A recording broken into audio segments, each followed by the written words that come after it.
चलिए, तो हम लोग भारतीय काव्य शास्त्र पढ़ रहे हैं और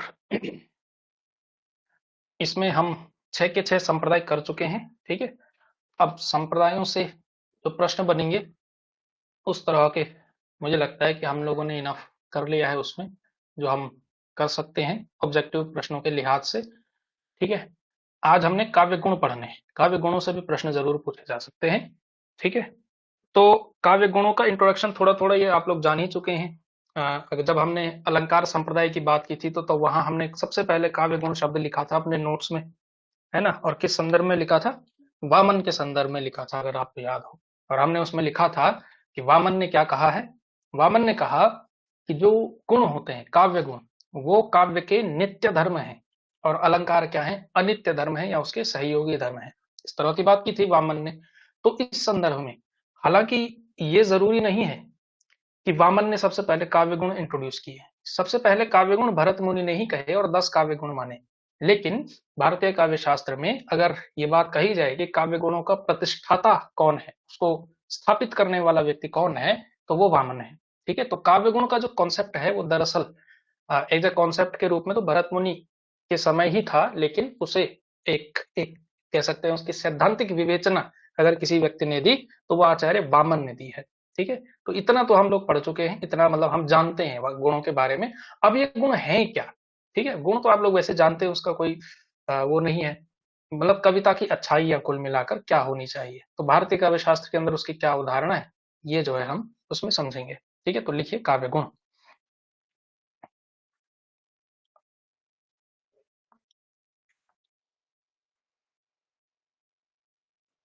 काव्य गुण।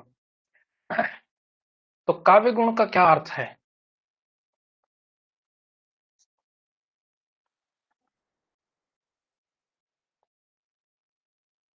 अर्थ है दोषाभाव। शुरुआत में तो यही कहा था, भरत मुनि तो ऐसे ही कहते हैं कि दोषों का अभाव। अब काव्य दोष हम नेक्स्ट क्लास में पढ़ने वाले हैं। तो दोषों का अभाव, अगर दोष नहीं है तो क्या है, गुण है। ठीक है। दोषाभाव, शोभाकारी,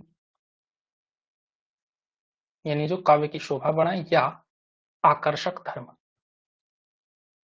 आकर्षक धर्म। तो अलंकार भी शोभाकारी धर्म होता है, लेकिन वामन उसको बताते हैं फिर बाद में गुण और उसके अंदर क्या है। वामन से पहले तो गुणों को भी अलंकार के अंदर रखा जाता था। ठीक है। तो ये चीज है। चलिए, तो भरत मुनि के अनुसार, भरत मुनि के अनुसार दोष का विपर्यय गुण है, यानी दोष का जो अपोजिट है वो गुण है। विपर्यय गुण है। ठीक है। इसमें आगे लिखिए, काव्य गुण के प्रतिष्ठाता कौन है? वामन है। काव्य गुण के प्रतिष्ठाता, प्रतिष्ठाता आचार्य वामन है। वामन है। ठीक है। इन्होंने गुणों को, इन्होंने गुणों को काव्य का नित्य धर्म माना। काव्य का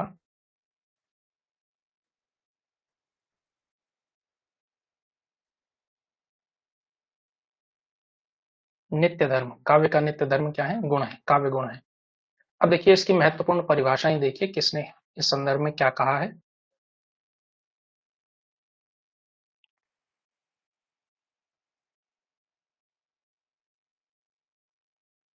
काव्य गुण की महत्वपूर्ण परिभाषाएं।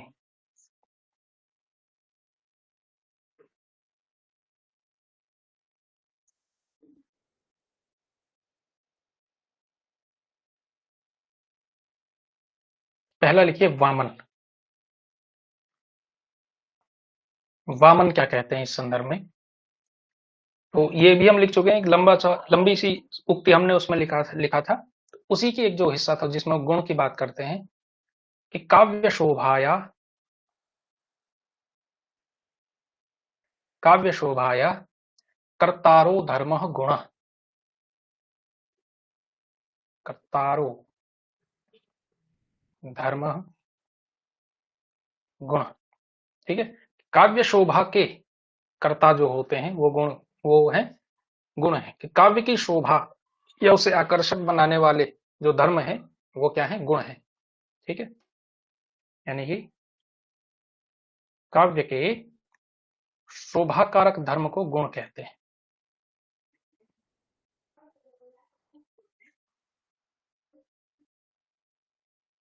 धर्म को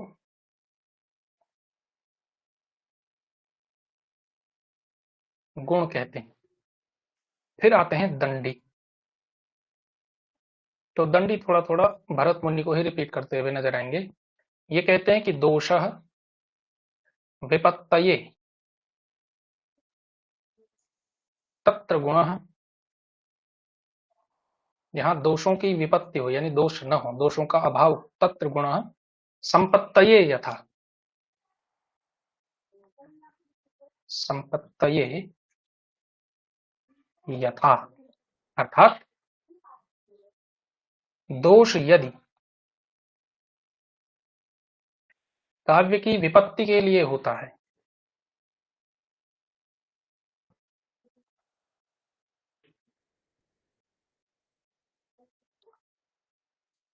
दोष यदि काव्य की विपत्ति के लिए होता है तो गुण काव्य की संपत्ति के लिए, तो गुण काव्य की संपत्ति के लिए, काव्य की संपत्ति के लिए,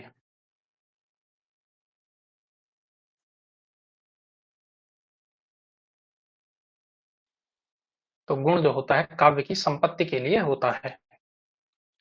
फिर आए मम्मट इस संदर्भ में। अभी हमने भरत मुनि वापस लाने हैं क्योंकि जब हम गुणों के प्रकारों की बात करेंगे तब। तो मम्मट, अभी हम परिभाषा लिख रहे हैं केवल। ये कहते हैं मम्मट संस्कृत वाला पहले लिखते हैं। ये रस रस्यांगिनो धर्म, ये रस्यांगिनो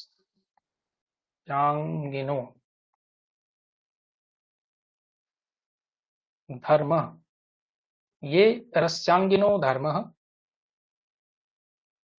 शौर्यो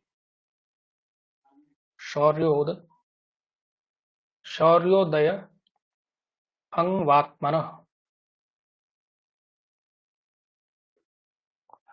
ठीक है। ये रस्यांगिनो धर्म शौर्योदय आत्मन उत्कर्ष हेतवस्ते स्पुरः, उत्कर्ष हेतवस्ते, उत्कर्ष हेतवस्ते स्पुरः चला स्थितयो गुणः, चला स्थितयो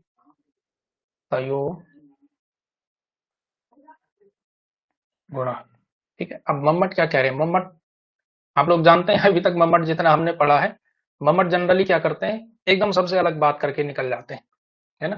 तो चाहे वो काव्य प्रयोजन हो तो काव्य प्रयोजन में जो है उन्होंने जिस तरह की बातें कही हैं, तो मम्मट जो है सबसे यूनिक व्याख्याता आचार्य के रूप में दिखाई देते हैं। और इस वजह से आप देखेंगे भी परीक्षा में मम्मट धूम मचाए रहते हैं, है ना। मम्मट से क्वेश्चन हमेशा आते हैं, तो ये बात है। तो इसमें लिखिए कि आत्मा के शौर्य आदि गुणों के, आत्मा के शौर्य आदि गुणों के समान, गुणों के समान गुण रस के, गुण रस के, क्योंकि रस्यांगिनो धर्म कह रहे हैं ना, तो आत्मा के शौर्यादि गुणों के समान गुण रस के उत्कर्षदायक, गुण जो हैं रस के उत्कर्षदायक, रस को उत्कर्ष बनाने वाले, उत्कर्षदायक एवं अपरिहार्य धर्म है।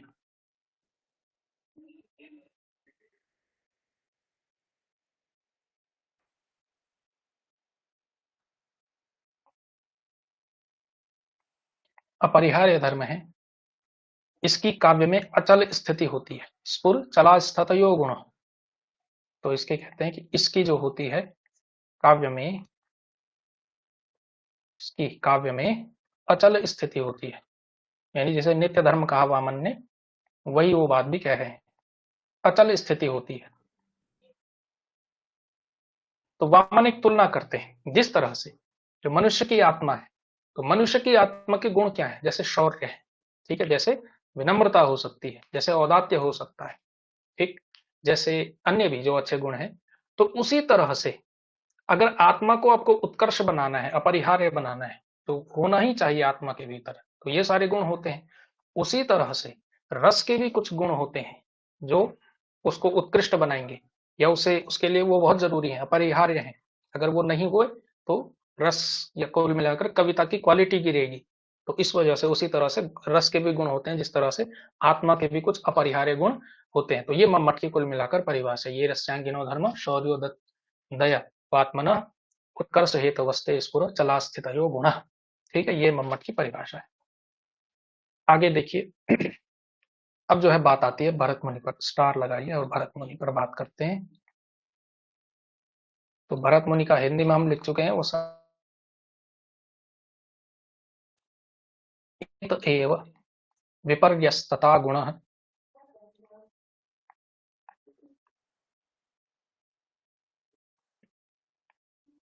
हेत एव विपर्यस्तता गुण काव्येषु कीर्तितः। काव्य की कीर्ति के लिए जो दोषों के विपर्य है, दोषों के जो अपोजिट धर्म है वो जो है गुण होते हैं। अब भरत मुनि ने गुणों की संख्या कर दी है 10। तो लिखिए भरत मुनि ने गुणों की संख्या 10 मानी है।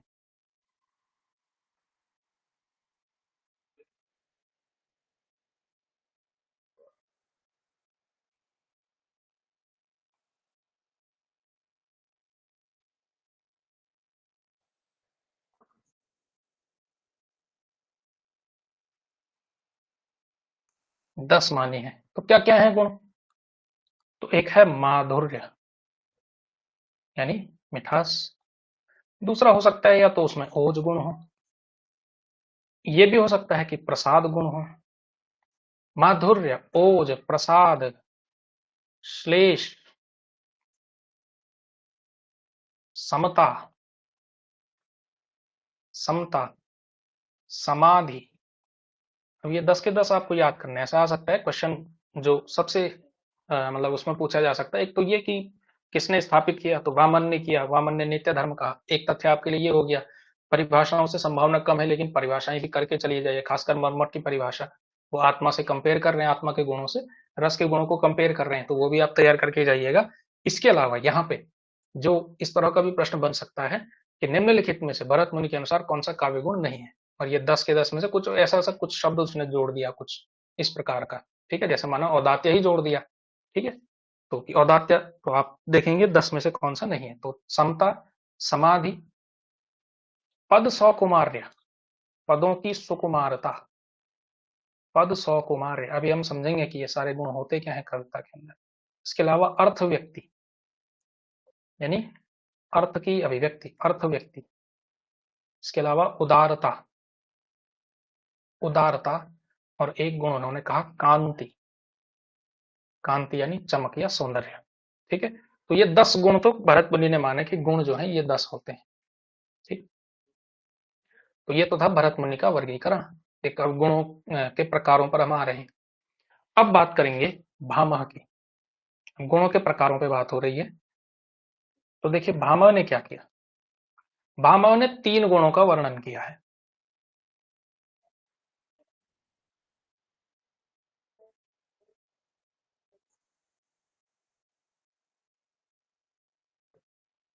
तीन गुणों का वर्णन किया,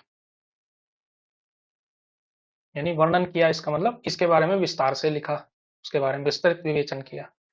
एक तो उन्होंने कहा ओज गुण, ओज गुण। तो इसमें इन्होंने ये कहा कि इसमें जो ओज गुण होगा, ओज गुण के लिए चाहिए आपको समास। इसमें क्या होता है, समास बाहुल्य होता है।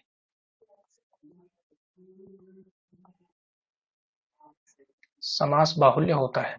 अच्छा, समास से आपको एक और चीज याद आनी चाहिए, और अंडरस्टैंडिंग तभी बनेगी जब आपको अच्छे से तथ्य याद होंगे। समास वाला चीज हमने कहाँ पढ़ा था? कम से कम ये टॉपिक आपको पता होना चाहिए। समास के आधार पर एक वर्गीकरण और हुआ था। ठीक है, कठिन बात नहीं करते हैं मम्मट, अगर आप ढंग ढंग से देखें तो कोई।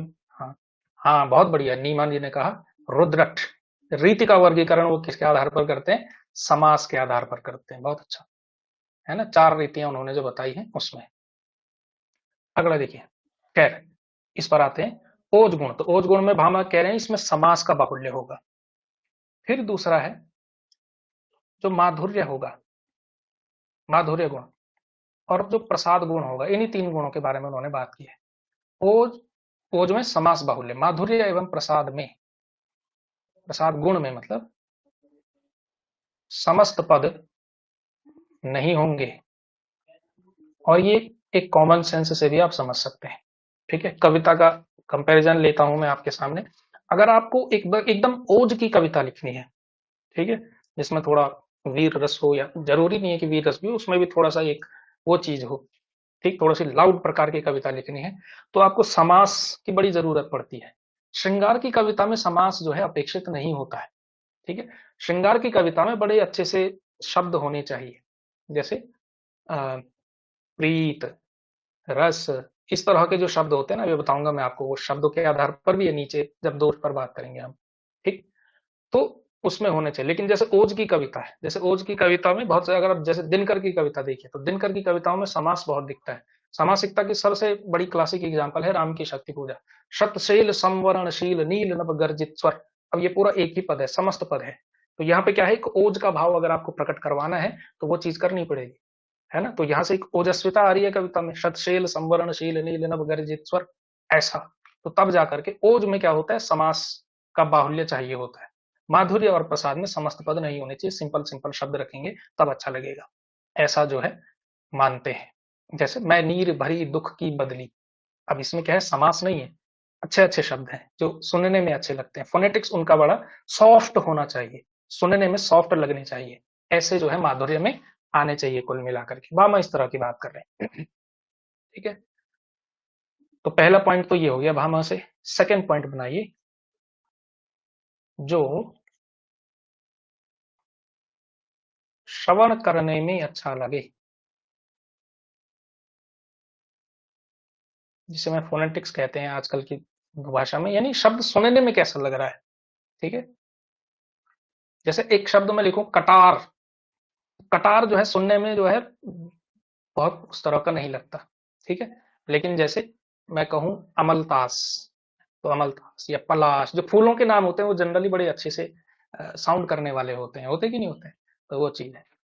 जैसे नील कमल, अच्छा लग रहा है, शब्द सुनने में ही अच्छा लग रहा है। फॉर एग्जाम्पल मान लीजिए नील कमल का नाम कटार होता, तो अच्छा नहीं लगता वो शब्द। तो वो जो है सोच समझ करके नाम रखे जाते हैं, जो सॉफ्ट चीजें हैं, जो कोमल चीजें हैं, उनका नाम सुनने में भी कोमल लगता है। ठीक, तो जो श्रवण करने में अच्छा लगे वह माधुर्य गुण,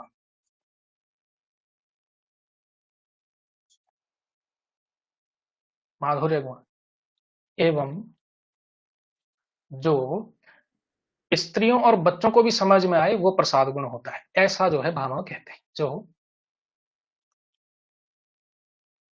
स्त्रियों एवं बच्चों को भी समझ में आए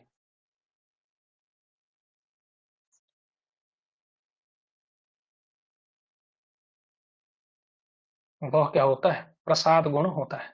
अच्छा, यहाँ पे स्त्रियों का मतलब ये ऐसा नहीं है कि स्त्रियों को कम समझ में आता है, बट उस समय के लिहाज से देखिएगा, ठीक है, उस पर सीधा आप आरोप नहीं लगा सकते कि ऐसा क्यों कह रहा है, जो क्यों कह रहे हैं भामा। उस समय ये दूसरी तीसरी सदी के व्यक्ति थे, दूसरी से तीसरी सदी में महिलाएं उतनी ज्यादा पढ़ती नहीं थी जनरली समाज में। ठीक, तो कुल मिलाकर निरक्षर या जो मतलब आप कह सकते हैं बहुत जिन्हें ज्ञान न हो, उस तरह का जो वर्ग है, ठीक है, वो पुरुष भी हो सकते हैं। ठीक, तो स्त्रियों और बच्चों को भी सिर्फ समझ में आ जाए वो जो है प्रसाद गुण होता है, ऐसा जो है आपको समझना है भामा के संदर्भ में। इस संदर्भ में उन्होंने स्त्री शब्द का प्रयोग किया है। ठीक है, अगला देखिए, तो कुल मिलाकर भामा ने जो बात कही है, भामा ने एक तो कहा कि जो ओज में क्या होता है, ओज में क्या होता है, समास की बहुलता।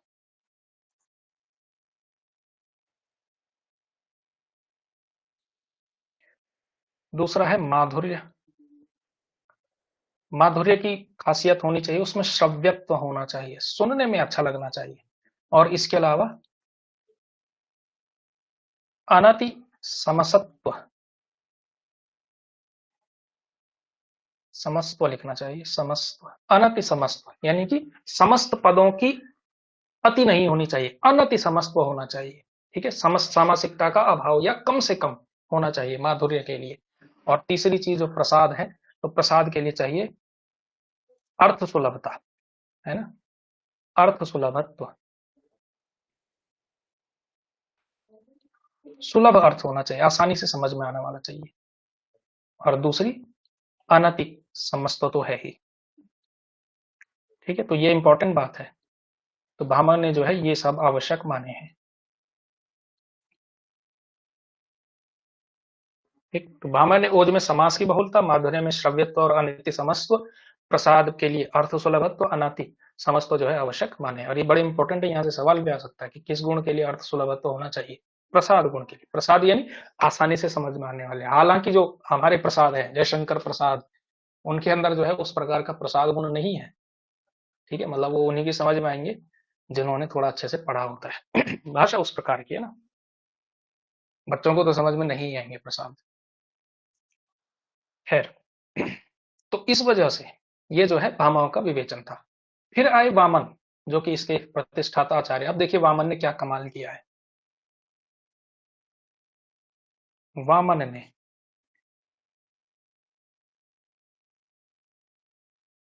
गुण को काव्य का नित्य धर्म स्वीकार किया, इसको रिपीट करने की जरूरत नहीं है। गुण के दो भेद किए, यानी दो वर्ग बनाए।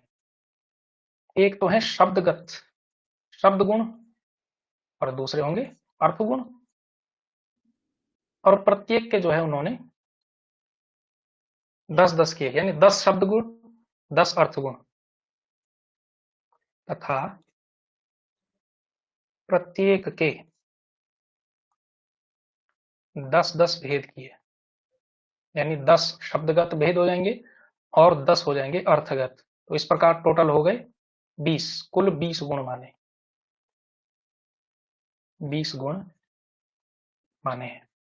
ठीक है, अब वामन ही है पहले, हमने अलंकार में ये बात कर चुके हैं, हम थोड़ा थोड़ा संकेत कर चुके हैं, वामन ही है पहले जिन्होंने गुणों को अलंकार से अलग किया है,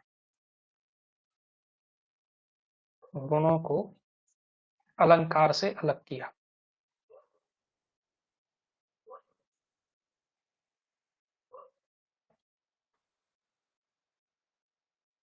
कि गुण अलग है, अलंकार अलग है, दोनों एक चीज नहीं है। इसके अलावा अभी तक गुण की परिभाषा क्या है, दोषों का अभाव या दोषों का अपोजिट। ठीक है, वामन ने इसको पहली बार ये किया कि रस जो है गुण का अंग है, रस क्या है, गुण का अंग है, ऐसा जो है वामन ने कहा है। ठीक है, तो लिखिए, गुण को रस का, गुण को रस का भेद न मानकर, न मानकर रस को गुण का भेद माना।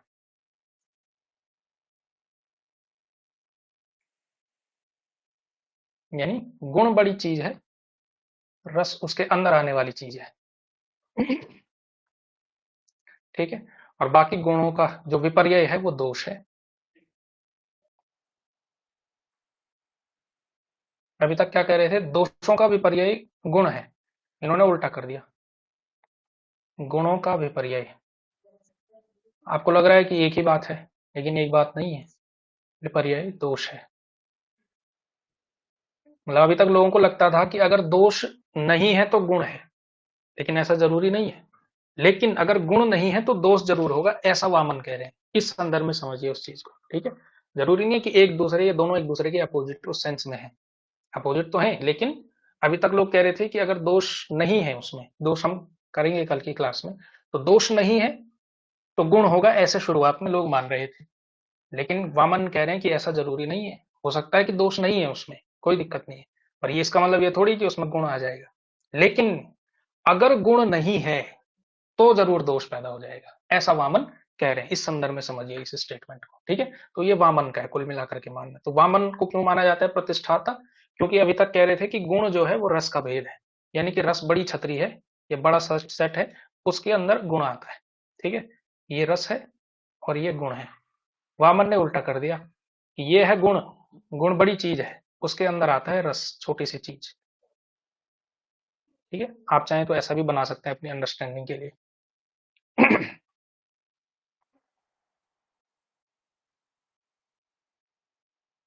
चलिए आगे बढ़ते हैं, अब बात करेंगे आनंदवर्धन की। आनंदवर्धन कहीं भी चूकते नहीं है, हमेशा आनंदवर्धन का कुछ ना कुछ आपको मिलता है। तो गुणों पर कैसे चुप रह जाते हैं आनंदवर्धन,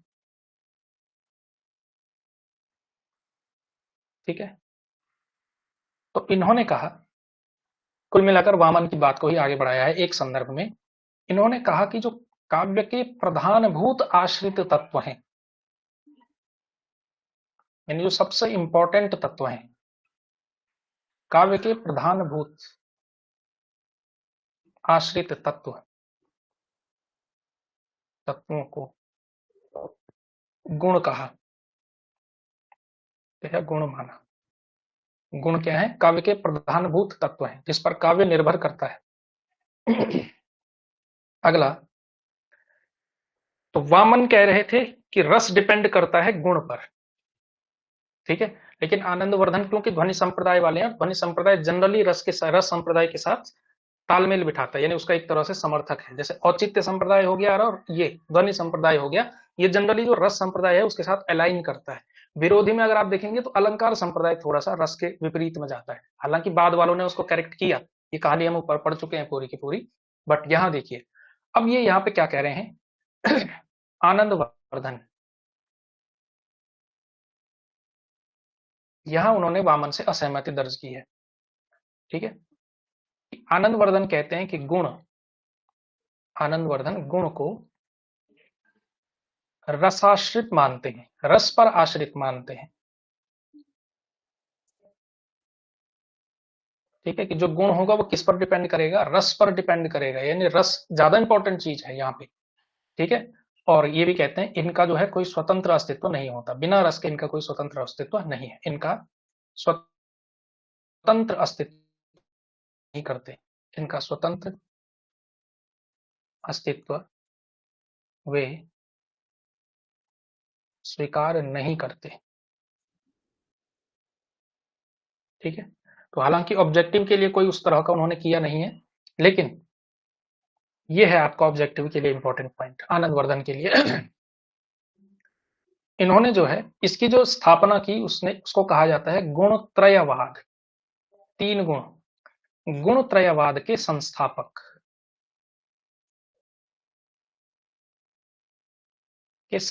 कौन है? आनंदवर्धन है, आनंदवर्धन है। लेकिन संस्थापक होना अलग बात है, उसको प्रतिष्ठित करना अलग बात है।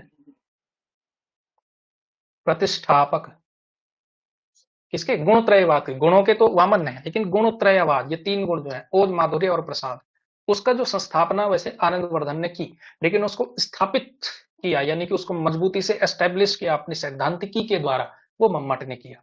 लेकिन प्रतिष्ठापक या प्रतिष्ठाता आचार्य कौन है? सॉरी, वामन, मम्मट है।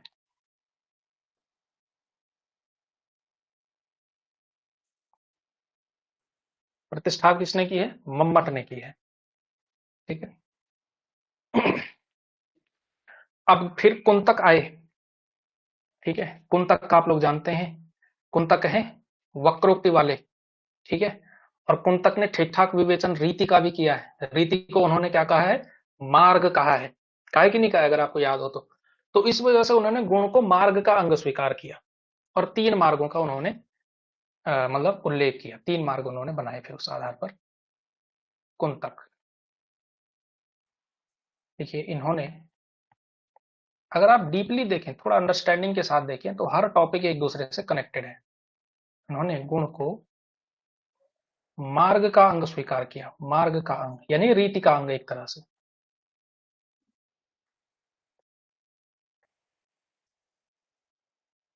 स्वीकार किया तथा 3 मार्गों का उल्लेख किया।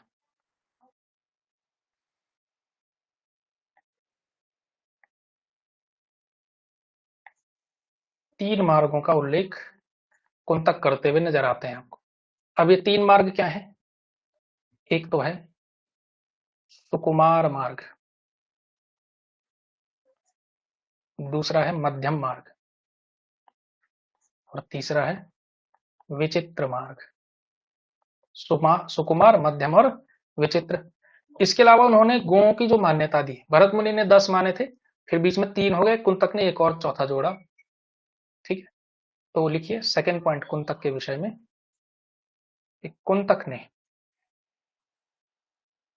कुंतक ने 4 गुणों को मान्यता दी।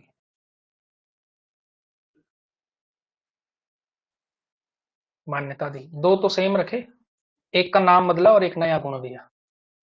एक तो है माधुर्य, माधुर्य को माधुर्य ही कहा। दूसरा प्रसाद को तो प्रसाद ही किया। तीसरा गुण उन्होंने एक नाम दिया उसको, जिसको कहते हैं लावण्य गुण। एक लावण्य गुण उन्होंने दिया, ये इंपॉर्टेंट तथ्य है। और चौथा इन्होंने कहा अभिजात्य गुण, इलीट, अभिजात्य गुण। तो ये 4 गुण जो है कुंतक ने बनाए अपने, माधुर्य, प्रसाद, लावण्य और अभिजात्य। ठीक है, तो कुंतक से ये बात है। फिर इस संदर्भ में आते हैं भोजराज। ठीक है, भोजराज बड़े समय के बाद आए, संभवतः काव्य प्रयोजन के बाद पहली बार भोज। तो भोज ने जो है 3 भेद किए, और 3 भेद जो हैं अलग प्रकार के हैं। एक इन्होंने कहा बाह्य, बाह्य गुण, आभ्यंतर गुण, बाह्य गुण, आभ्यंतर गुण, और तीसरा किया वैशेषिक गुण। बाह्य, आभ्यंतर और वैशेषिक इतना ही करना है इसमें। ठीक है, तो ये हो गया। फिर मम्मट। अब मम्मट जो है क्या करेंगे इस संदर्भ में, इसीलिए गुणत्रयवाद का प्रतिष्ठापक है मम्मट। ठीक है, तो गुणत्रयवाद क्या है, उन्होंने 10 दिए थे, 10 के उन्होंने सारे हटाए और 3 रखे सिर्फ। ठीक है, वो 3 हम लोग देख चुके हैं जो भामह ने किया था। हाँ,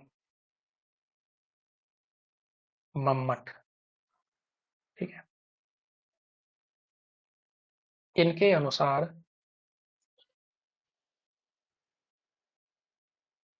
अनुसार गुण रस के धर्म है। यानी रस तो बड़ी चीज है, लेकिन गुण क्या होते हैं, रस के धर्म है। इनके अनुसार गुण रस के धर्म है, वर्णों के नहीं। वर्णों के नहीं मतलब जो शब्दार्थ हैं उसके नहीं। ठीक है, जो ये शौर्य आदि हैं, जो परिभाषा हमने ऊपर दी थी, शौर्य आदि आत्मा के गुण हैं।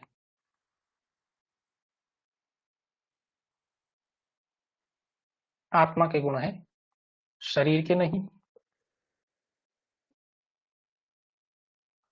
ठीक है, जो परिभाषा हम देख चुके हैं ऊपर। अब जो पॉइंट है, ये इंपॉर्टेंट पॉइंट है। मम्मट ने मम्मट ने 10 गुणों का खंडन किया। खंडन कर 3 गुणों का प्रतिपादन किया।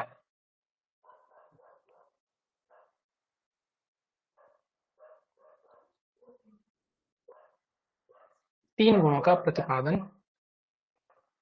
किया। तो वो 3 गुण कौन से हैं? माधुर्य, ओज और प्रसाद। माधुर्य, ओज और प्रसाद। माधुर्य, ओज और प्रसाद, ये 3 गुणों का प्रतिपादन यहाँ मम्मट ने कर दिया। ठीक है, अब यहाँ पे ये तो बात हो चुकी है। अब जो है हम इन गुणों पर बात करेंगे। ये 3 गुण हैं, यही 3 गुण हैं जो जनरली आते हैं।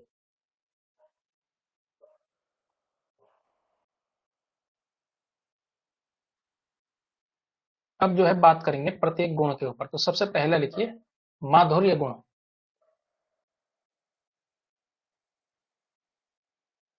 तो ये हो सकता है। ठीक है, अब इसमें बहुत टेक्निकल पॉइंट्स भी सीखेंगे हम लोग। पहला लिखिए माधुर्य गुण।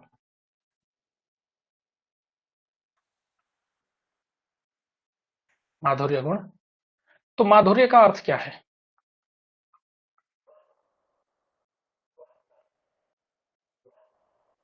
माधुर्य का अर्थ है मिठास, और मिठास हमेशा कैसी होती है? सुखदाता होती है। लेकिन ये क्योंकि कविता के अंदर है तो श्रुति सुखदाता, सुनने में अच्छा लगने वाला, सुनने में सुख देने वाला, श्रुति सुखदाता, श्रुति सुख दाता, यह है इसका अर्थ। इसके अलावा समास रहितता तो हम कर ही चुके हैं, भामा ने ही कह दिया था तो इन्होंने भी कहा है। समास रहितता, ठीक।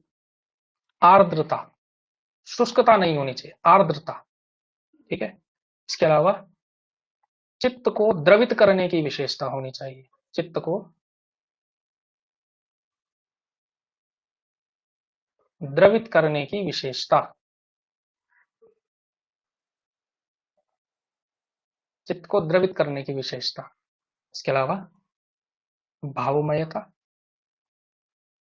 भावमयता और आह्लादकता, सारे एकदम पर्यायवाची से ही हैं लगभग लगभग।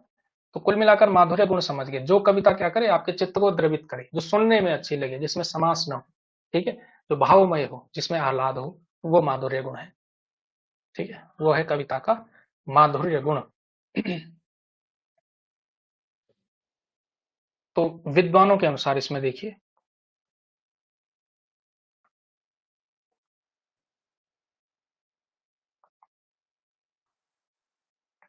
विद्वानों के अनुसार मतलब जो भरत मुनि है,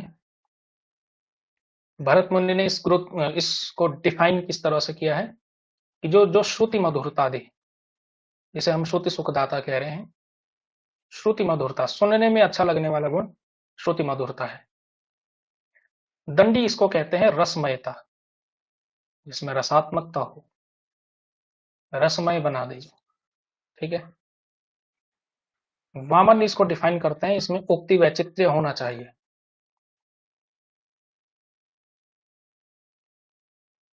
उक्ति वैचित्र्य यानी विचित्र प्रकार से कथन कहना, उक्ति वैचित्र्य। और मम्मट आह्लादकता का, आह्लादकता, ये क्वालिटी होनी चाहिए। एवं आह्लादकता एवं इसका, इस जो ये जो गुण है, इसका सबसे ज्यादा रिलेशन है श्रृंगार रस से, माधुर्य गुण का, ठीक है। तो माधुर्य रस में, सॉरी, श्रृंगार रस में, श्रृंगार रस में द्रवित करने की विशेषता, वो है आपका माधुर्य गुण। श्रृंगार रस में द्रवित करने की विशेषता है माधुर्य गुण, ठीक है। और आनंद वर्धन ने इसमें जो शब्द यूज किया है, सबने अपनी अपनी वो दी है, मतलब विशेषता बताई है, एक तरह से उसको डिफाइन किया है, एक एक शब्द थे। तो आनंद वर्धन की नजर में माधुर्य का मतलब है मन की आर्द्रता, जो मन को आर्द्र कर दे, गीला कर दे, वो है आपका माधुर्य गुण, ठीक है। अब माधुर्य गुण आएगा कैसे, ठीक है, इस पर भी बड़ी टेक्निकली बात होती है काव्य शास्त्र के अंदर। तो माधुर्य गुण अगर कवि को लाना है तो उसके लिए क्या क्या चीजें नहीं करनी है और क्या क्या चीजें करनी है, ठीक है। जैसे इसको कहेंगे आप माधुर्य गुण के व्यंजक, माधुर्य गुण के व्यंजक। तो इस पर भी लंबा चौड़ा विवेचन देते हैं लोग, हम तीन चार विशेषता लिख लेंगे इसमें कि माधुर्य गुण आएगा कैसे कविता में। तो वो पहले आएगा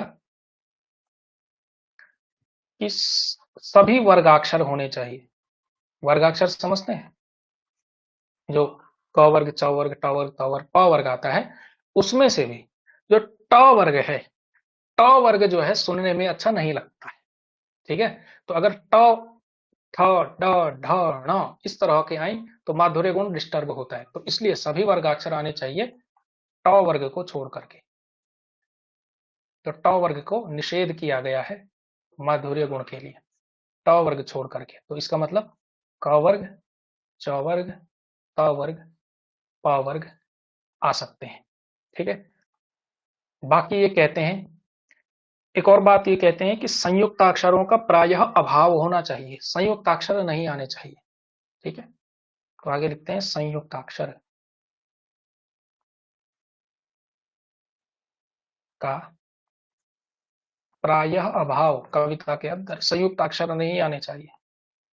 क्यों? और अगर संयुक्त अक्षर है भी तो केवल वो पंचम अक्षर को उसमें देखते हैं स्थान। ठीक है, तो यदि संयुक्त अक्षर है, जैसे संयुक्त अक्षर क्या होते हैं, जैसे ये बुद्ध, जैसे ये अदद पुरध, ठीक है, तो इस तरह के शब्द, इस तरह के वर्ण कुल मिलाकर नहीं आने चाहिए, ये व्यंजन नहीं होने चाहिए, ऐसा जो है मानते हैं। और संयुक्त अक्षर अगर आए तो कैसे आए? यदि संयुक्त अक्षर हो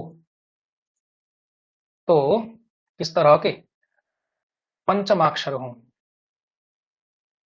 पंचमाक्षर को छूट है, पंचमाक्षर या अनुस्वार के साथ,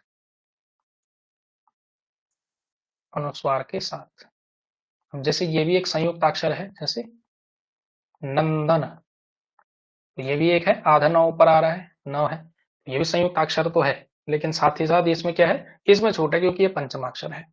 ठीक है, जैसे प्रबुद्ध शब्द नहीं होना चाहिए, इस तरह के जो क्ष त्र इस तरह के जो हैं वो भी निषेध माने जाते हैं माधुर्य के लिए। इसके अलावा ये कहते हैं कि लघु र या ण का प्रयोग किया जा सकता है, ये भी आना चाहिए। रीत, ऐसा शब्द, तो जैसे र या ण का प्रयोग, जैसे रवि आ सकता है, परिणत आ सकता है। तो र जो दग्धाक्षर है वो थोड़ा सा अच्छा बना देता है, वो सुनने में हमेशा अच्छा लगता है। ठीक है, जैसे साहिर का एक गीत याद आता है मुझे, बड़ा अच्छा, माधुर्य गुण की बड़ी अच्छी विशेषता उसमें है। कैसे? मन रे तू काहे ना धीर धरे। अब देखिए सुनने में अच्छा लग रहा है ना? तो ये सब माधुर्य गुण है। और वो क्योंकि सिचुएशन ऐसी है, गीत उस प्रकार का है, तो उसकी शब्दावली भी बदलेगी, उसका जो फोनेटिक्स है, यानी जो उसका सुनने का जो पक्ष है, सुनने में अच्छा लग रहा है, तो वो भी आपको ध्यान में रखना पड़ेगा। ठीक, और अगर मैं बात कर दूं तो माधुर्य गुण कैसे नहीं आएगा? हिमाद्रि तुंग श्रृंग से प्रबुद्ध शुद्ध भारती। अब देखिए कितने सारे संयुक्त अक्षर इसमें यूज कर, हिमाद्रि, तुंग तो चलो चल जाएगा, श्रृंग, श्री, श और रि की मात्रा, श्रृंग से प्रबुद्ध, पर बुद्ध, शुद्ध, भारती। तो भारती शब्द तो चल जाएगा, लेकिन वो देखिए उसमें क्या है, वो माधुर्य गुण नहीं है, और इसी वजह से प्रसाद ने उसको यूज किया है, क्योंकि वो ओजस्विता की कविता है, एक तरह से मोटिवेट करती है सेना को वहां पे चंद्रगुप्त नाटक के अंदर, तो इस वजह से उस तरह का गीत आता है। तो ये है, ये बहुत टेक्निकल पॉइंट्स हैं कविता के लिए। ठीक है, तो यहाँ से आप कविता लिखने की कुछ चीजें भी सीख सकते हैं कि ये सारी चीजें ऐसी होनी चाहिए कविता की। और इसके अलावा तो हम बात कर ही चुके हैं कि समास का अभाव होना ही चाहिए, समास नहीं होना चाहिए यहाँ पे। समासिकता आ गई तो मामला गड़बड़ हो जाता है, समास का अभाव या समास की अल्पता, कम से कम समास होने चाहिए। अल्पता, ठीक है, तो ये माधुर्य गुण के व्यंजक है, माधुर्य गुण ऐसे आता है, ये सारी चीजें, ये सारी मतलब नियमों को फॉलो करके आता है। दूसरा लिखिए ओज गुण।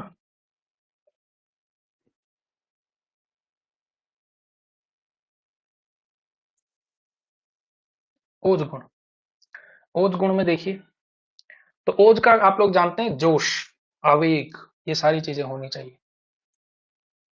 ओज का अर्थ है,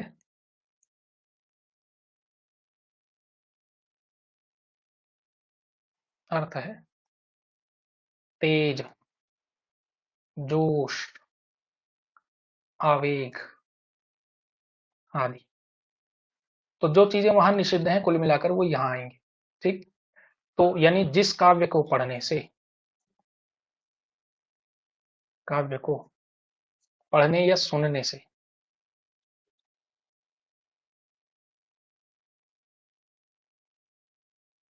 पढ़ने या सुनने से मन में ओज का संचार हो,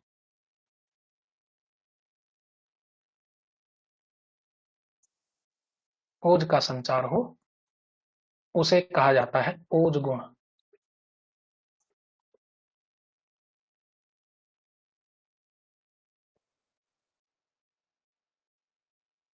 ओज गुण कहा जाता है। ठीक है, अब ये ओज गुण किस रस के लिए अच्छा लगता है? एक तो वीर रस के लिए निश्चित तौर पर, उसके लिए भी जोश चाहिए, बाकी रौद्र रस के लिए भी चाहिए होता है, और बड़ा रोचक है, विभत्स के लिए भी जनरली ओज का ही प्रयोग किया जाता है। रस के लिए, विभत्स रस के लिए ओज गुण उपयुक्त होता है।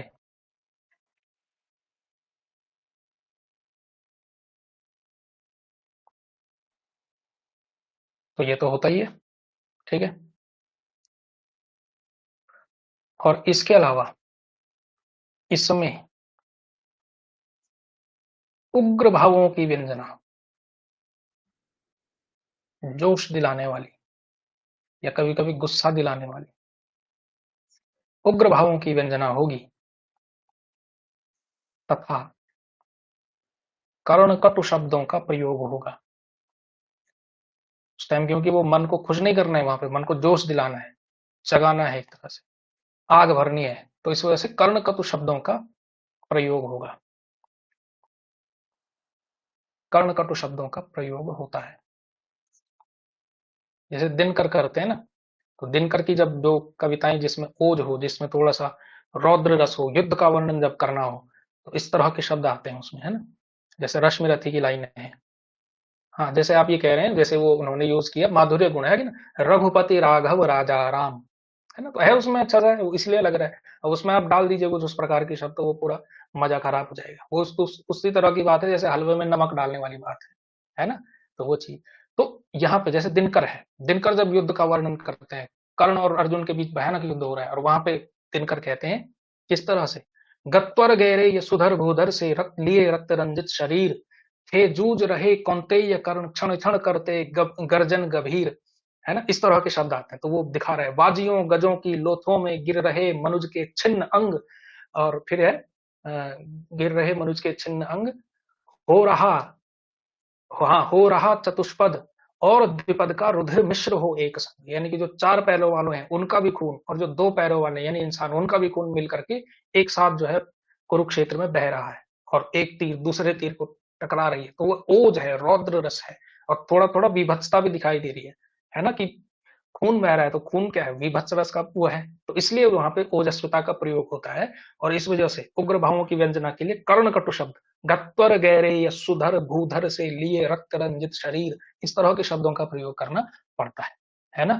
तो ये चीज है, उसमें समझने वाली बात है, बहुत आसान है, कोई बड़ी बात नहीं है। आप लोग हो सकता है अगर आप लोगों ने कविता थोड़ा ढंग से पढ़े, तो आप इस फोनेटिक्स को, इस टेक्निक को आप लोगों ने भी अनुभव किया होगा, महसूस किया होगा। बस ये थोड़ा सा ये है कि ये जो विद्वान लोग हैं, आचार्य लोग, इन्होंने बहुत सारी किताबें पढ़ी होती हैं, तो नए नए शब्द दे देते हैं, और शब्दों से ही कॉन्सेप्ट निकलते हैं, उस अवधारणा को नाम दे देते हैं, ठीक है। जैसे हम बहुत प्रैक्टिकली समझते हैं, आम भाषा में समझते हैं, उन्हें जो विद्वान क्या करते हैं, उसके लिए शब्द दे देते हैं, अवधारणा बनाते हैं, और सिद्धांत बना करके फेमस हो जाते हैं, ठीक है। वो चीज हो जाती है बस। तो आगे चीज है, तो जब कर्णकटु शब्दों का प्रयोग होगा, और इसके अलावा इसमें और चीज क्या होती है, समास युक्त पदों की खूब प्रयुक्त, समास युक्त पदों की बहुलता, समासयुक्त पदों की बहुलता, या समस्त पदता से ओज गुण होता है।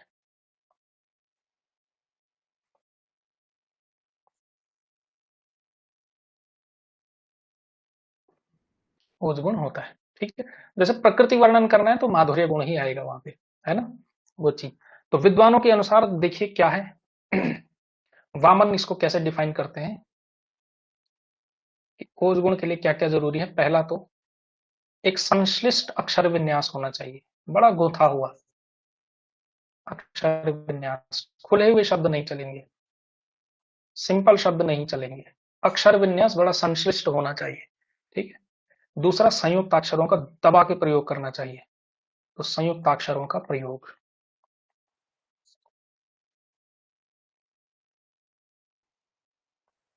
और इसके अलावा कर्ण कटु शब्दों का आधिक्य,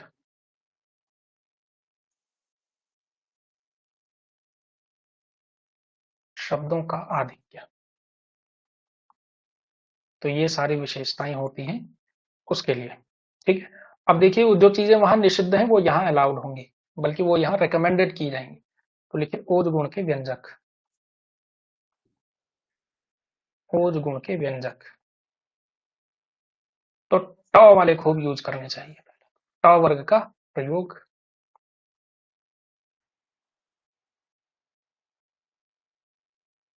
ट वर्ग का खूब प्रयोग। इसके अलावा संयुक्त अक्षरों का आधे क्या होना चाहिए?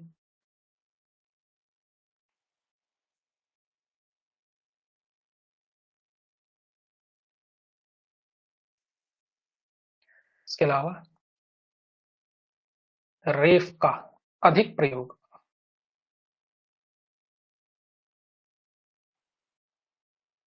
रेफ क्या होता है ये आप लोग जानते हैं, ये अर्क।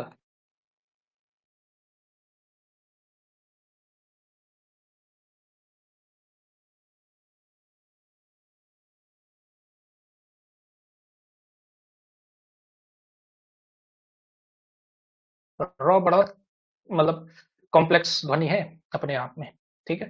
तो अर्क, वक्र, इस तरह के जब शब्द प्रयोग होते हैं, इस तरह का जब यूज होता है, तो ओज गुण पैदा होता है। इसके अलावा समास का बाहुल्य आप लोग जानते हैं, वो तो हो गई। तो समास का बाहुल्य, तो ये जरूरी होता है ओज के लिए, ठीक है। अब बात करते हैं प्रसाद गुण की।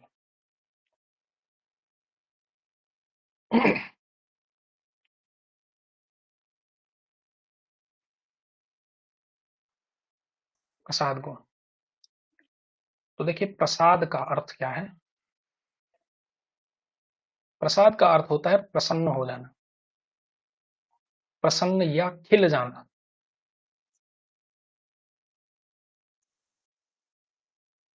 प्रसन्न या खिल जाना, या डेवलप होने को भी कहते हैं प्रसाद, या विकसित होना। कोई कॉन्सेप्ट अगर आप डेवलप करना चाहें किसी बच्चे के दिमाग में, तो प्रसाद गुण होना चाहिए, ठीक है। आपके जो नोट्स हैं उसमें भी प्रसाद गुण होना चाहिए, ठीक है। जो टीचिंग मेथड्स हैं उसमें भी होना चाहिए। हाँ, बहुत भूमिकाएं निभाता है र, ठीक है। हाँ, जैसे इन्होंने ये यूज किया कार्य, है ना, तो कार्य शब्द जैसे अगर केवल कार्य करेंगे तो सुनने में ही देखिए कार्य थोड़ा सा कर्णकटु टाइप का है ना, वो चीज है। क्या है पदेन शब्द? पदेन शब्द मतलब, तो ये है ना, प्रसाद का अर्थ प्रसाद या खिल जाना, मतलब प्रसन्न हो जाना, खिल जाना। तो भरत मुनि कहते हैं जिसमें क्या हो, स्वच्छता हो, सरलता हो। भरत मुनि के अनुसार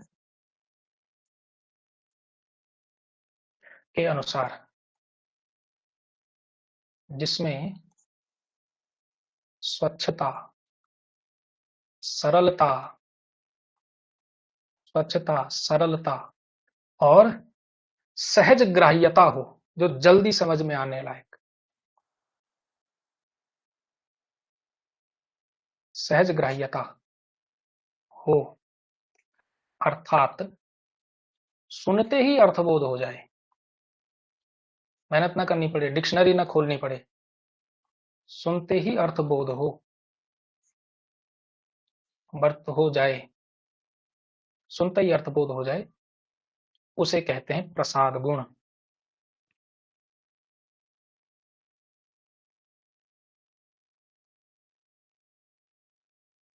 ठीक है। तो भामा ने क्या माना है? भामा का हम वैसे लिख चुके हैं। एक तो अर्थ सुलभत्व होना चाहिए, अर्थ जल्दी से समझ में आने लायक, और अनति समस्त्व, समस सामासिकता का गुण नहीं होना चाहिए। वामन कहते हैं कि जो प्रसाद गुण है वो ओज का एकदम विपरीत है। प्रसाद, वामन जो है प्रसाद गुण को ओज का विरोधी मानते हैं।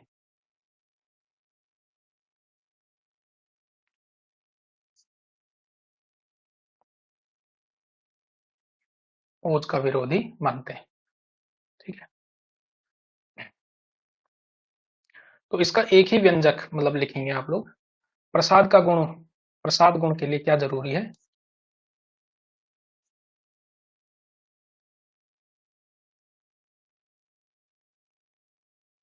आसान शब्द यूज होने चाहिए कुल मिलाकर के, सरल तथा सहज शब्दावली का प्रयोग।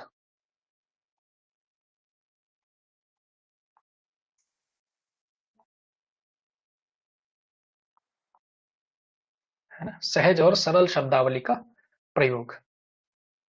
अच्छा, मम्मट ने जो है इस प्रसाद के लिए अर्थ अभिव्यक्ति शब्द दिया है। अर्थ अभिव्यक्ति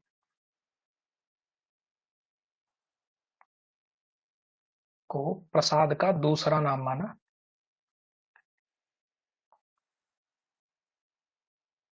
प्रसाद का दूसरा नाम माना और कहा भी है प्रसादेन, प्रसादेनार्थ व्यक्ति गृहीता।